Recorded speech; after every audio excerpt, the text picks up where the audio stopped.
Welcome back. In this video, I will look at adding a child domain to an existing domain in Active Directory. Each child domain makes your network more complex and harder to administer. In the past, extra domains were created due to the limitations of how many objects Active Directory could have, especially in different groups. Active Directory has improved its ability to scale. Now it can scale to millions of objects.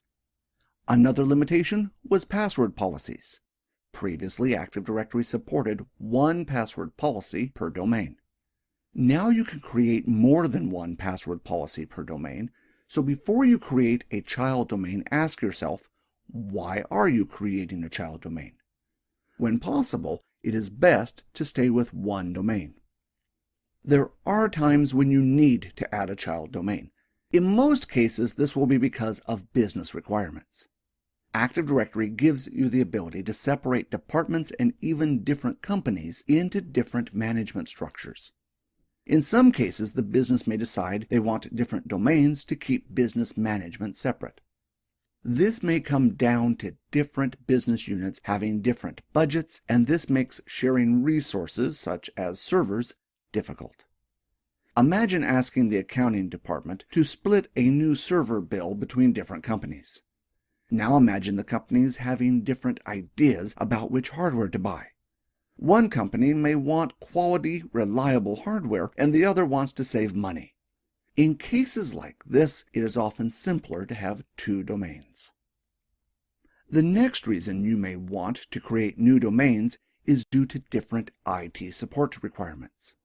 If your company deals with intellectual property or has a secure department, they may want a network that is completely separate from the main company. They may even hire their own IT staff to look after the network. One network I worked on had two such networks, the commercial network and the secure network. In some of the network cabinets in the company, they had network equipment from both the secure and the commercial networks. One day during routine maintenance, one of the support staff found a network cable had been put in place connecting both of the networks together. Probably just a mistake, but the cable was quickly removed. The security department then arranged to have another locked cabinet installed inside the first. This ensured the network equipment was separate, and thus mistakes like this could not occur. When deciding if you should create a new child domain, ask yourself this. Would having just the one domain and having a small mistake like permissions set incorrectly cause the data in the domain to be compromised? If so, in some cases it is worth the extra money and resources to ensure that a little mistake will not allow your intellectual property to get into the wrong hands. You will sleep better at night knowing that you will have a job to come back to in the morning. Lastly, before creating a new child domain or removing one, consider the company's structure and how it may change in the future. One company that I did some work for decided to merge the child domain of another company with the parent domain to reduce costs. The company paid the other company a fee each year to manage the IT infrastructure. Once the two domains were merged into one domain, the second company decided to outsource their IT support. The change in the support agreement meant the two companies had to be separated into two domains again. If you want to save yourself some work in the future, consider the company's current structure and how it may change before starting the work. In this video, I will look at adding a child domain to IT Free Training. Currently, this is a single forest with a single domain. In this case, I will add a second domain called East IT Free Training. This will be a new child domain in the same forest.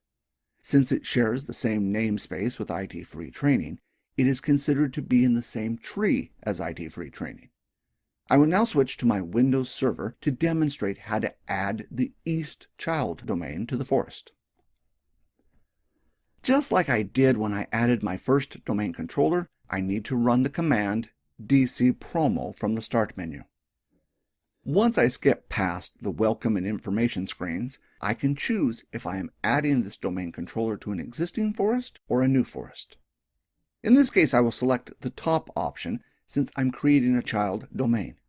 If I were adding another domain controller to an existing domain, I could select the next option, Add a domain controller to an existing domain. Since I want to add a new child domain, I will select the next option, Create a new domain in an existing forest. On the next screen, I need to enter in a username and password that has enough access to add child domains. This will need to be someone in the Enterprise Administrators group. Usually they will be found in the root domain, in this case, itfreetraining.local.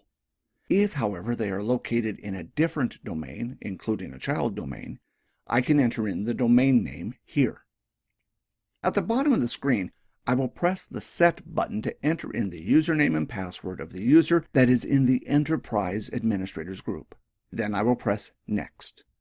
Windows will now ask for the parent domain of the new child domain. In this case, the root domain will be itfreetraining.local. Under this, I need to enter in the name of the domain itself, in this case, East.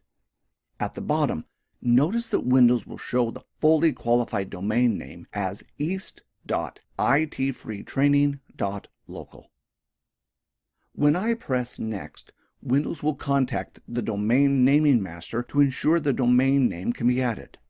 On the next screen, I can select the domain functional level. In this case, I only have 2 functional levels to choose from because my Forest functional level is set to Windows Server 2008. The next screen will ask me which site this domain controller will go into. Later on in the course, I will cover sites. For now, I will accept the default option and move on. On the next screen, I can decide if DNS will be installed as well. I already have a Microsoft DNS server on my network, so I will deselect this and move on. I will receive a message telling me Windows could not find the DNS records for this domain in the DNS server. This is normal because they have not been created yet, so it is safe to ignore this message. The next screen will ask where I want to store the Active Directory database, log files, and the sysvol folder. I will accept the default locations for these and move on. Just like when I created the first domain controller, I will be asked for the Directory Service Restore Mode password. This is used to repair or recover Active Directory when things go wrong. Next, I will receive a screen confirming my options, and after I press Next, this server will become the first domain controller in the new child domain. The new child domain will be able to access resources in the parent domain, and the parent domain will be able to access resources in the child domain. Now that all the hard work is done installing Active Directory, in the next video I will look at how to uninstall Active Directory. In most cases, you will simply be removing a domain controller from a domain.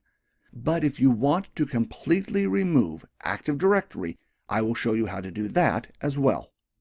As always, thanks for watching our always free videos.